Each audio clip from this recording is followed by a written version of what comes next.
Be fearful when others are greedy, and greedy when others are fearful.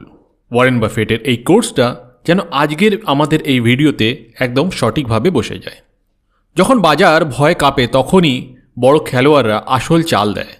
Bitcoin পড়ছে আর ঠিক তখনই strategy কিনছে কোটি কোটি ডলারের বিটিসি। প্রশ্নটা হলো, এটা কি পাগলামি নাকি এটা সেই স্মার্ট মানি যাকে আমরা এখনও বুঝতে পারিনি? আজকের ভিডিওতে ঠিক এই গল্পটাই একটু খুলে বোঝবার চেষ্টা করব।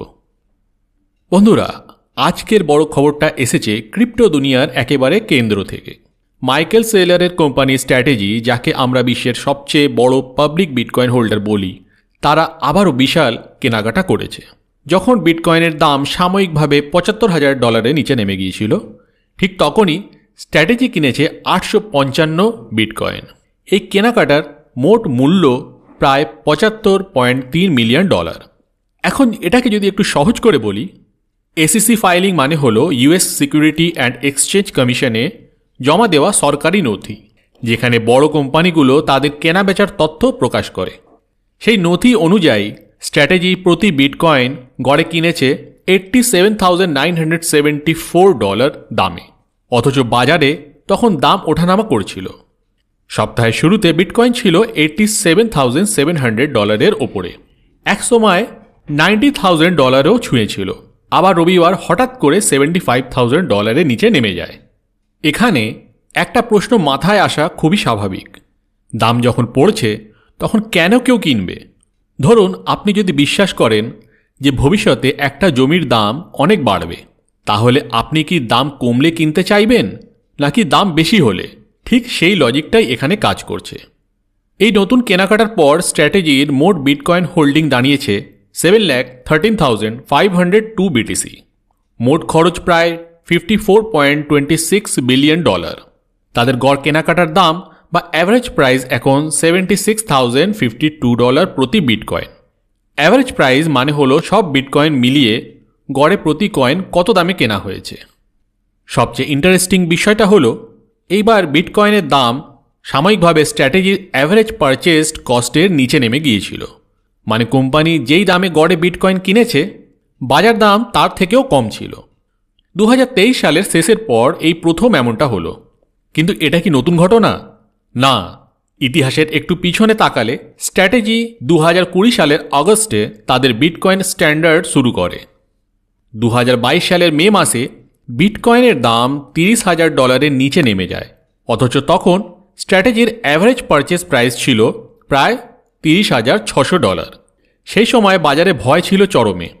ফলাফল কি হয়েছিল? স্ট্র্যাটেজি সেই বছর মাত্র 8,109 বিটিসি কিনেছিল। বাইং স্লো করে দেয়। বিটকয়েন তখন দীর্ঘ সময় তাদের কস্ট বেসিসের নিচে ছিল। কস্ট বেসিস মানে হলো মোট কেনার গড় দাম। 2023 সালের আগস্টের পরে আবার কিছুটা ঘুরে দাঁড়ায়।